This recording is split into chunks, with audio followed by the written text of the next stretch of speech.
Hey y'all, welcome into Dog Walk Talk. It is draft week, very special week for Georgia football every year, but this year it seems like it's a little bit extra, guys. Palmer Toms, Jake Roos joining me as always. Fellas, I'm excited. I don't know about y'all, but I'm excited to see where all these guys go. I feel like it's an extension of how special Georgia's football season was and really could be a sign of things to come for the program. What are y'all looking forward to this week? I'm really looking forward, I think, most to how this week impacts what's going to happen moving forward. Because I've told people for a long time now, I really think this draft, what happened at the combine, I mean, national championships are great. Don't get me wrong, but I think it's going to be as important what happens on Thursday for the future of this program as that national championship was. I think that you're going to be able to recruit off of that. You're going to be able to draw guys in off of that. That it should change a lot of narratives, especially where defensive line is concerned. I mean, Georgia, it's been a while since they've had a guy taken from the defensive line, period. And high in the draft, a first round guy. All credit due to Trey Scott. I think it's going to be a big program changer on Thursday.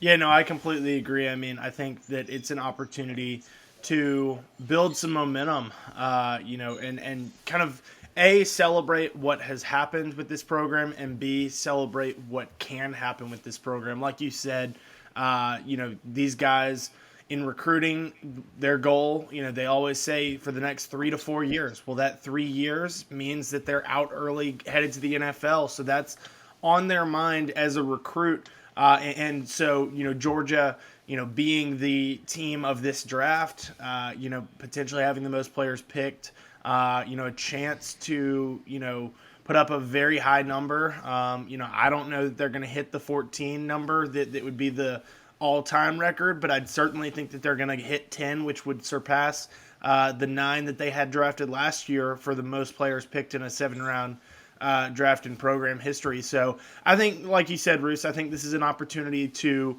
build some momentum, celebrate what these guys have done. And personally, I mean, I think this is also a fun time for us as fans of NFL teams, because we can't really be fans per se of this college team. We are covering it, so we have to have a little bit of journalistic integrity and such. But as fans of NFL teams, I would love to see some of these Georgia players, joining my team. I'm not going to wish that they have to join the Falcons. I don't want to see that for anybody. As much as Yeah, I love the Falcons, I don't want to doom them to the mediocrity that is the Falcons right now. I'd add them to my prayer request list for sure if they got drafted by the Falcons, Sure. even though there is that conspiracy theory that the Falcons just don't want to draft Georgia for whatever reason. I think the Falcons just need to take whoever the best players are any given year. And I think that's the most frustrating thing is a lot of years there's been a lot of Georgia players that have been the best players. And that's really what it boils down to. It's not about, the Falcons don't want to draft Georgia guys. Like that makes no sense. But it's the kind of outthinking the room, trying to be the smartest guy in the room that takes yourself out of contention to draft a Georgia guy or an SEC guy. And I think we've seen that happen year in and year out. So hopefully the new leadership can take advantage of that in better ways than they have before, and hopefully that means more success for some dogs in Atlanta. So the record for first-round draft picks is 3 for Georgia all time, and that was in 2018. Roquan going 8 overall to the Bears, Isaiah Wynn going 23rd to the Patriots, and Sony Michel going 31st to the Pats as well. And I was at Nick Chubb's draft party that year, and that was kind of awkward to sit there with Chubb on night 1. He was kind of teetering because of his injury history and not going ultimately, and seeing 2 of his best friends, not that Roquan's not his guy, but Wynn and Sony were like his roommates and his buddies, and he had to sit and watch them go and not get picked. And it seems like there's some sort of, I don't want to call it hype because it's negative, but it seems like there's some buzz that this could also be the case for Nakobe Dean this year, that he could potentially be the guy watching 3 other dogs go in the first round. And if that happens, then, Georgia won't shatter that first round draft pick record. I think if NFL teams know what they're doing, we should see 4 dogs go in the first round and break that Georgia record. What is your gut telling you guys that is going to happen on draft night, round 1? I think that they'll hit that number, and I don't know if it'll be Nakobe Dean that rounds it out for him. I mean, there's a lot of hype building and has been around Quay Walker. I mean, there's mock drafts and Lewis Seen. I mean, and Lewis, there's so many guys that are on the fringe right now. Right. Yeah. I mean, there's a lot of guys I think on that back end. And at that point, you're talking about the premier teams in the league. Well, teams like the Pats love Georgia players. They've kind of made a point to go out and stock their roster with those guys. And so I think that you'll see that trend kind of continue. I agree with you completely, though, Wes. Teams that know what they're doing, I don't understand passing on Nakobe Dean. I think that all you got to do is turn on the tape, watch the kid play. He may not run the fastest 40 or blow you away with his size, but there's no denying that kid's a hell of a ball player. Just watch the Michigan game. When his team needed to win after their most disappointing performance of the year, and you could say that they had the most pressure on them to perform, who performed the greatest? I know Darian Kendrick got the defensive MVP, but if you go back and watch Nakobe Dean, he was a missile with legs. He was just all over the place and helped Georgia win the game. And for me, it's the moment that really stands out about Nakobe was the national championship and him just absolutely tearing into Channing Tindall for being out of position and almost giving up a touchdown. That spoke to me to the kind of leader that kid is, the kind of teammate that kid is. He's not afraid to step up and speak out when he needs to. He backs it up with his play, but he's also going to be a great locker room guy, going to represent a franchise the right way. I don't want the Falcons. I don't want to do him to the Falcons, but I'd sure love to see him play for the Dirty Birds. Be awesome. Yeah, no, I mean, I completely agree with what you said there. I do think Georgia has 4 guys picked. I do think it's going to be Nakobe Dean. But if Nakobe Dean slips out, well, it's those guys that are on the fringe of being first-round picks that could be the benefit of that. Like we said, Quay Walker, Lewis Seen, those guys. If a team wants to take a flyer on George Pickens in the first round, that wouldn't surprise me all too much. I haven't really seen it mocked that way, but at least, since his injury, but pre-injury, folks were talking about him as the best wide receiver in college football. And so, I do think Georgia gets it. I think it's going to be Nakobe, because like we said, you turn on the tape, he was the best player on the best defensive team. One of the best defensive units of the last decade. I mean, probably the best defensive unit of the last decade. The only team that, you're really talking, the last team that you're talking about them with is that 2011 Alabama team, also led by Kirby Smart. And so, I think that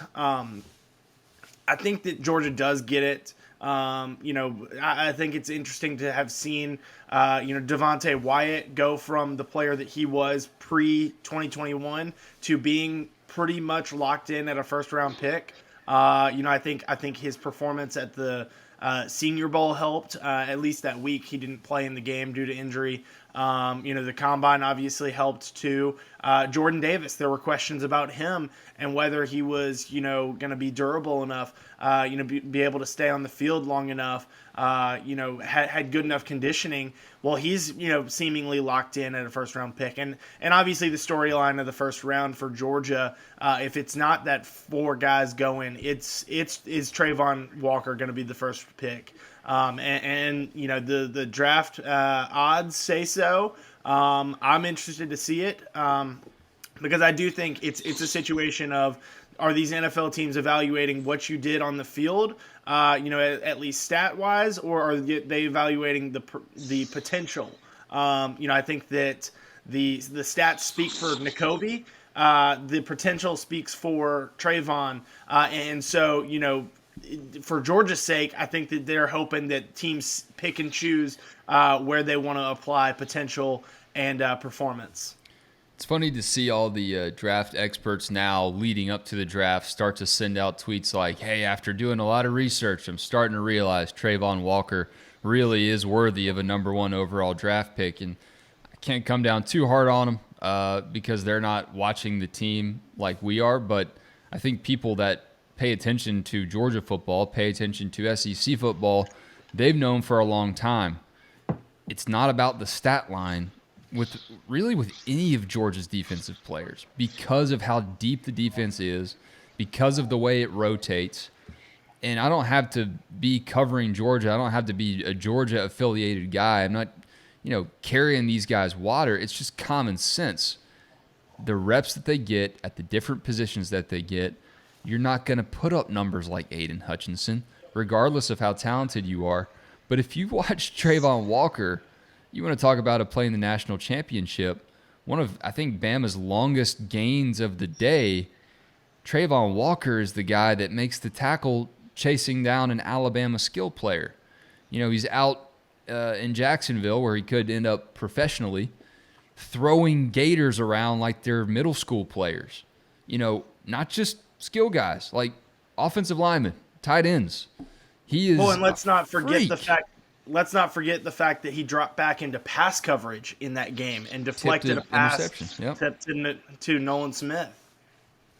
I mean, his tape speaks for itself. I really don't have anything else to say other than it's not going to surprise me. It's not a Twitter hot take. Not going to shock me one bit if the Jags take him number 1. No, and I think that to some degree it is projection. I think that you're betting on the elite skill set because, like you said, I mean, the defense is deep. Trayvon didn't have just the greatest numbers, but from a pure athleticism standpoint, there's probably nobody I'd rather bet on in this draft. I mean, he's got every upside in the world when it comes to what he's able to do, what he's capable of doing, and when you fully unleash that. I think that can be really scary. Before we take a quick break, talking about all the first-round guys, who do you feel like has the best NFL career out of this Georgia draft class, regardless of where they go, regardless of which round they go? It doesn't matter if they fall or don't fall. Who do you think has the best longevity, maybe ends up in Canton if we're going to really go crazy and swing for the fences here? Which skill set do you think translates the best to the NFL? I'm going to go with the. I've got two in mind, so I'm going to see if which one Roos takes. Well, I'm going to go with a guy that I had projected in high school to have a great NFL career, and that's Jamari Sawyer. I just think that Jamari is a 10-year guy in the NFL. I think that he's a slam dunk. He'll be, like I said, all the things I said about Nakobe, great representative. But I think once he finds his position, whether that be a tackle, whether that's an interior guy finally, playing there, I'm not really worried about it. I think Jamari is going to have great longevity in the NFL. I think that he's just going to be kind of a Mr. Consistency type guy. So he's the guy I'd put my bets on. And I got to tell you, I'm a big fan of Channing Tindall's upside too. I think that he's got a real shot to be an impact player at the next level too. So Channing was one of my two. I absolutely think that his skill set translates over to the NFL. The way that this game is played, you have to be able to play out in space. You have to be able to, chase around these very fast players offensively. And so, Channing, I think, maybe has the potential to be the best of those three inside linebackers. Probably going to be drafted the lowest of the three, but I think he has the potential to be the best of the three. Always an exciting player, getting to the ball, getting after the quarterback. A great personality too. I think that speaks volumes about him and the life that he brings to the locker room, the life that he brings to his position group. So Channing is absolutely up there for me. The other one is George Pickens, because I think that as I wrote today, the day that we're recording this, I still just think that there was so much that we didn't see from George Pickens during his collegiate career because of how it was hampered.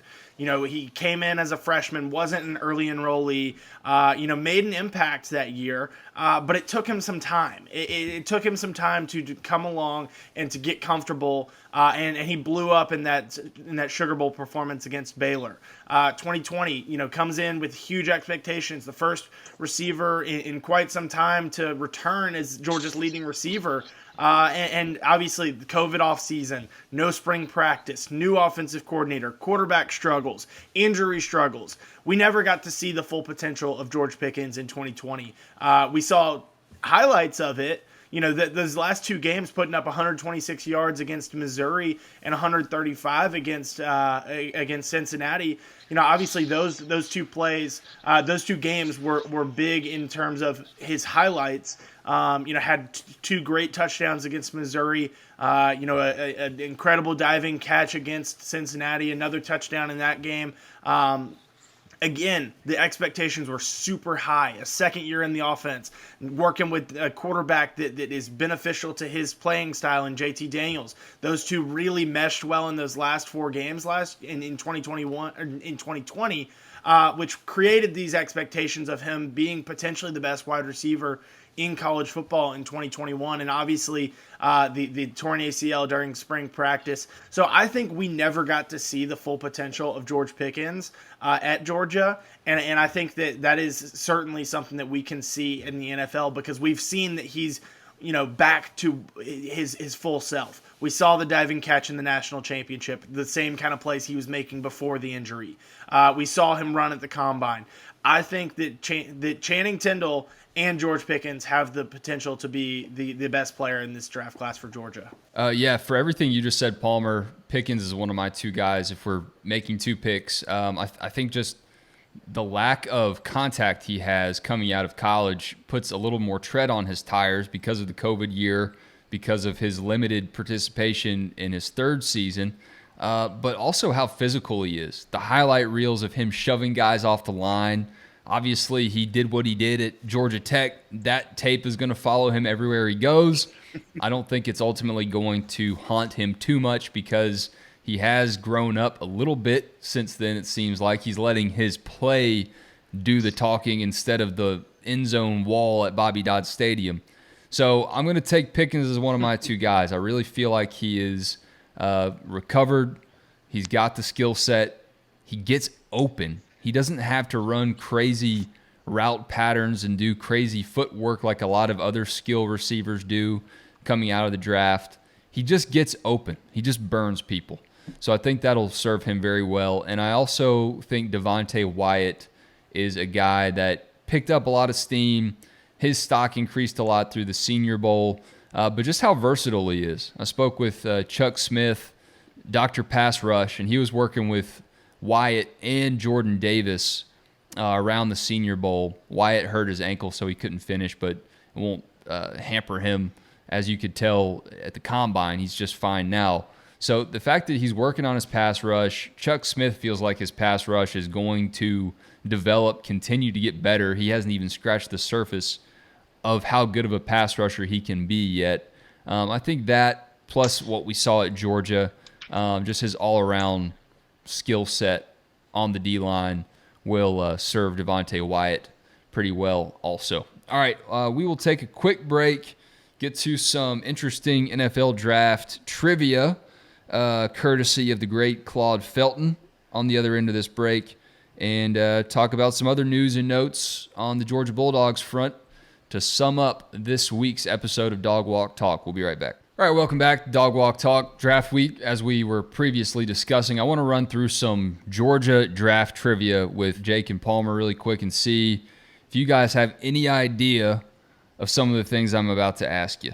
If you do, I'm going to be impressed. That's all I can say. I don't have any prizes to give you. I have nothing to offer. I just want to see if you guys can guess and educate and entertain the audience as well. So, first question I'm going to ask you guys, which NFL franchise has drafted the most Georgia Bulldogs? I'll let you take it, Roos, because I think I might know the answer because I got the same information that you did, Wes, and I scrolled through it briefly. So I'll let Roos take it and then Oh, see so if my Palmer's guess cheating. is correct. Well, Claude Felton hooked us up with this So Palmer's cheating with his draft intel. All right, so my guess is the Cincinnati Bengals. I just feel like they had a big run in the mid 2000s. I mean, I think of like Odell Thurman was drafted by them, David Pollock in that draft, AJ Green was picked by them. They seemed like they were really focused on the Dogs there for a little while. I think Cordy Glenn was there at one point, or one of the linemen for sure. So I'm gonna go with I'm gonna go with the Bengals for my pick. All right, Palmer, what's your guess? So, or your answer, since you already I'm gonna looked. go the. So I didn't count it. I saw which team had a lot of players listed, and the one that stood out to me as the most was the Cardinals, wherever they have been over the years. Obviously, they're now in Arizona, but what stood out to me was Arizona / I think Phoenix / whatever. So the Cardinals are my guess, but I don't know that that's correct. So Palmer's the guy that got the answers to the test, got to bring in the note card with every answer written in the smallest handwriting he could find, and he still got it wrong. Hey, I'm not looking at it as I answered this. I could pull it up. So it's actually a tie. And neither one of you guys got it right. I'm counting to make sure. Nope.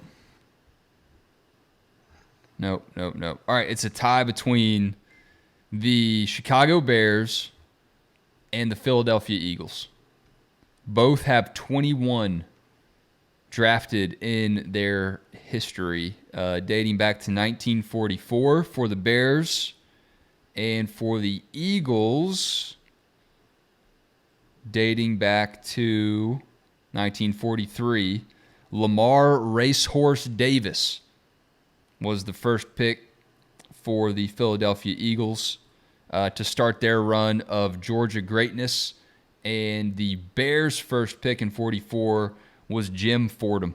It's great to see the positions that are listed by these guys. Like, now we know what wide receiver WR means. ILB is inside linebacker.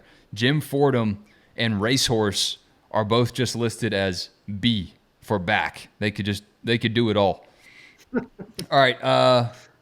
Who was the most recent player taken by the Eagles? Because I know the most recent Bears player was Riley Ridley. Let's see.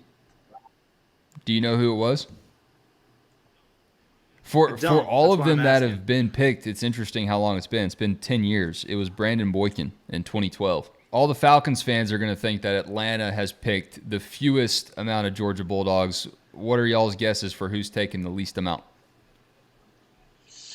Can I say the Houston Texans? Because I feel like they're just a new franchise, and I feel like that's probably why. That's a good guess. All right, Palmer, what you got? So I'm gonna admit, as I was scrolling through this one, I do think I know the answer. Unless one team has only taken one, it would be the Raiders. All right, so you're right about the team. You weren't right about the number. That's okay. Just two guys taking. Right. I was saying unless a team had taken. Unless they've taken one. Yeah. Okay. All right, you did pay attention to that one. Our guy Matt Stinchcomb and Quentin Moses. R.I.P. Q. Okay, so yep, it was the Raiders, man. Just two. I was surprised to see that the Ravens only took 3. And Ben Cleveland was the third. So before that, they were tied with the Raiders. All right, so just some interesting, useless. Oh, hold on a second. We do have one franchise that is no longer in existence. The Boston/New York Yanks. Wrap your mind around that one. So, Boston Yanks. And Roos, I will give you the credit New York here. Bulldogs. I'll give you half credit for your Texans guess because the Texans have only picked one Georgia player. They are also counting the Oilers picks from 1988, 77, and 70 to the Texans. Good. But as a Titans fan, that's a good catch. That's a good catch, Jake. Palmer. Those 3 picks should go to the Titans' history. in my opinion. I agree with you. I agree with you completely. That's why I went with the Texans, because I feel like that's a completely new start. All right, so I guess Jake is technically correct. Yes. Because and interestingly, the Titans have only taken 4 Georgia players. Because if we're talking relatively new organizations, they're relatively new, being started in the late 1990s. But they went from the start of their organization to 2010 without taking one. Latest being Monty Rice. Before that, Isaiah Wilson, who did not work out all too well for the Titans. DeAndre Walker and Rennie Curran. Tighten up. Ben Jones wasn't drafted by the Titans? Who? Ben Jones. Was drafted by your Houston Texans. By the only Houston Texan to be picked as we come full circle. Wow. Now plays for the Titans. That's right. Okay, he's an Oiler in his blood. All right, guys, interesting stuff. I am very fascinated every year with the history of teams picking dogs and the legacy because, like you mentioned, Jake, the Bengals for a while, it seemed like Georgia was just sending guys to the Bengals. That's all they did. And recently, the Patriots have taken a lot of dogs. So yes. Something, franchises and Giants too. You're right. I think GMs just start to, and coaches put their heads together. They start to identify programs that they can trust and that produce a certain quality and caliber of guy. And I think, Kirby definitely understands the NFL vibe. With Todd Monken running the show, there's a NFL influence there as well, of just the expectation of how Georgia runs. And I think a lot of scouts at Pro Day could feel those vibes too. I mean, I think there were multiple scouts, or at least, NFL insiders, NFL staff members that reflect on Georgia. They see what Kirby's doing, and they see that guys are ready to play in the league when they leave Athens. All right, one more set of questions here. All right, so we know that the number of Georgia players all time taken in the first round, that record is 9 last season, or overall, not in the first round. So 9 overall in 2021, 3 in the first round is the record. But here's one I want y'all to think about. The most players taken through the first 4 rounds of the NFL draft. So these are your guys that are going to be looked at, even if they're not first round talents. Many of them may be looked at as early contributors in their career, okay? So which year do you think had the most dogs taken through the first 4 rounds of the NFL draft? And I'll tell you, it is a 3-way tie. So you can name any one of these 3 years. I want to see if y'all have been paying attention to your NFL products coming out of Athens.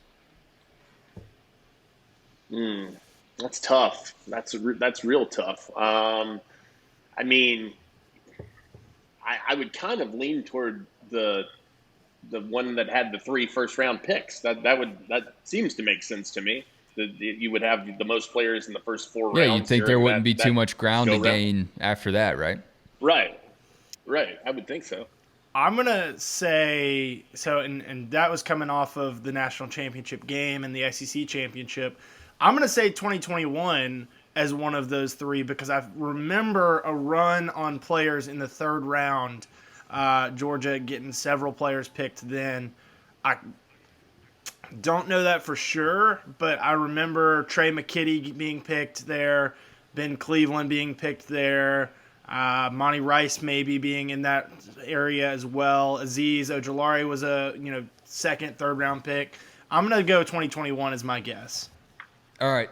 Palmer is correct once again, Roos. Well, if I'd looked at the answers, I could have probably told you all of this. Hey, I didn't know that one for sure. So the other years in that run, you were right. There were 3 guys taken in the 3rd round in 2021. Palmer, Jake, you weren't far off. 2018 had 5, okay, but the record is 6. So technically 4th place. The other 2 years that I thought might surprise y'all, or maybe not surprise you once you hear it, But 2005 was when Thomas Davis went in the first round. Pollock went in the first round to the Bengals. Reggie Brown went in the second round To the Eagles. Odell Thurman went in the second round to the Bengals. David Green went in the third round. I think that might surprise some people looking back that Green went in the third round to the Seahawks. And Fred Gibson, fourth round to the Steelers. All right, and then the other one, which I think this is kind of a testament to how well Georgia has been recruiting for a long time. Not just Richt, not just Kirby, but in 2001, before Mark Richt even coached a game at Georgia, Richard Seymour went first, 6 overall to the Patriots. Marcus Stroud went in the first round, 13th overall to the Jags. Kendrell Bell, second round to the Steelers. Quincy Carter went to the Dallas Cowboys in the second round. Jonas Jennings, third round to the Buffalo Bills. And Jamie Henderson went fourth round to the Jets. So, I mean, look at that. That's Donnan putting a lot of guys in the league. Richt putting a lot of guys in the league. Kirby's already put a lot of guys in the league in individual drafts. And I think Kirby's going to break his own record in 2022. Safe to say. All right, I got one more trivia question for you. All right, Palmer. Take it This away. is one that I looked up. How many players have been picked as Mr. Irrelevant from Georgia? Last pick in the draft, Mr. Irrelevant. Obviously, Tay Crowder. I only know of one. There's another one. So, can you name him? Who? Tell me what team was it? 49ers. 49ers. It wasn't. No. It wasn't Charlie Warner. No. He went in the 6th round. What year? 1985. Jesus Christ! Of course not. I wasn't even alive.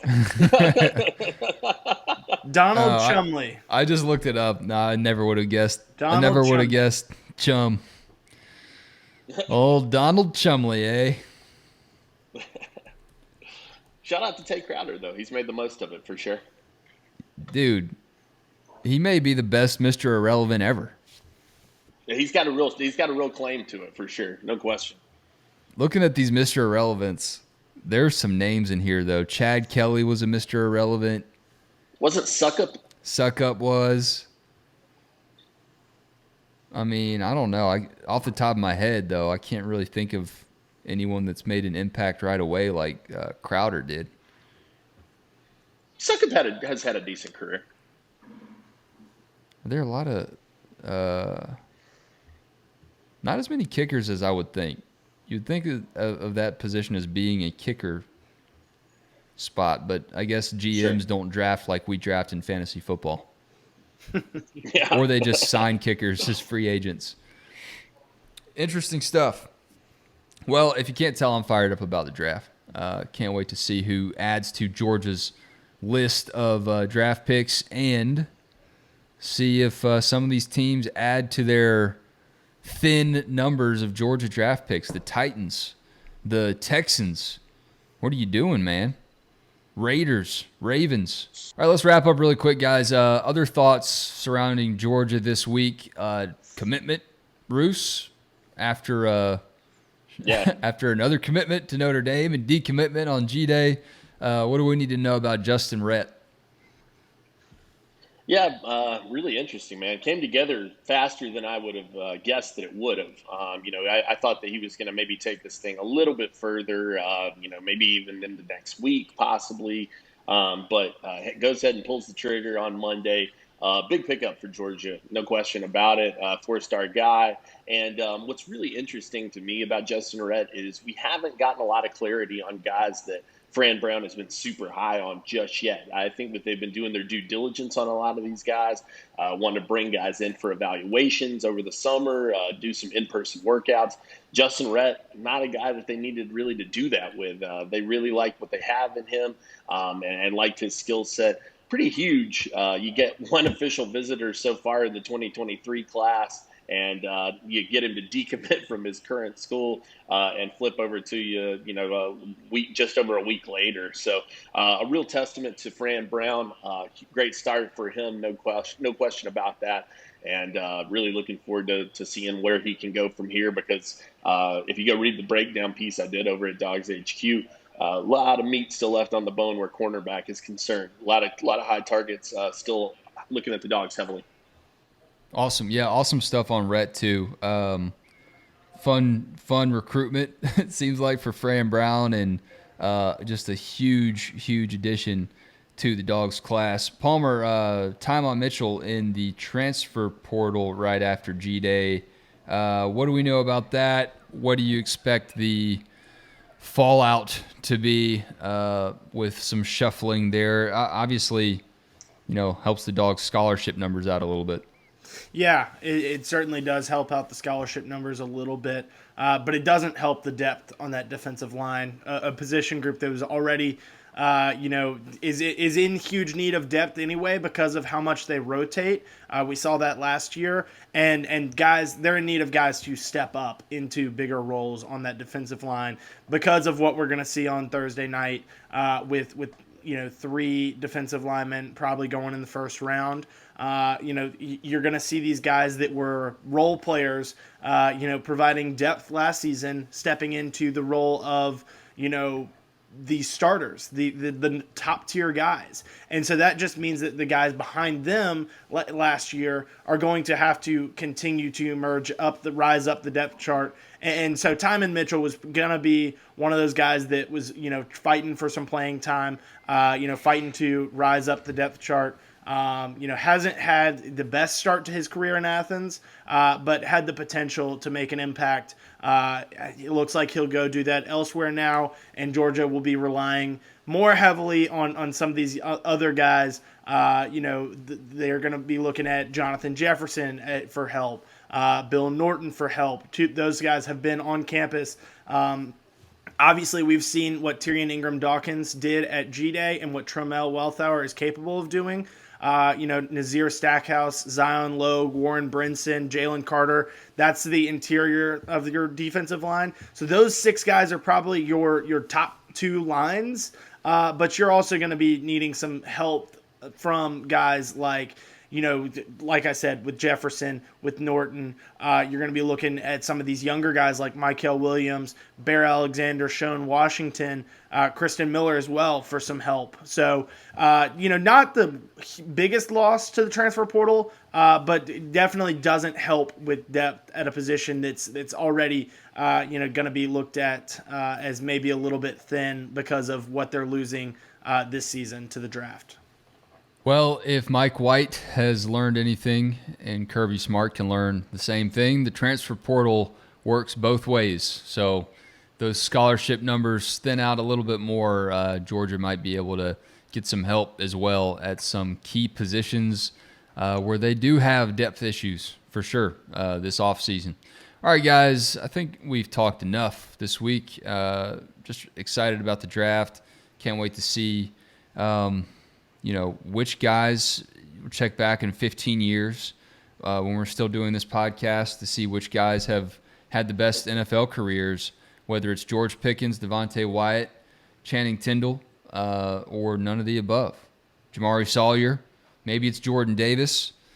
Maybe we're overthinking it. Maybe it's Trayvon Walker. We'll see.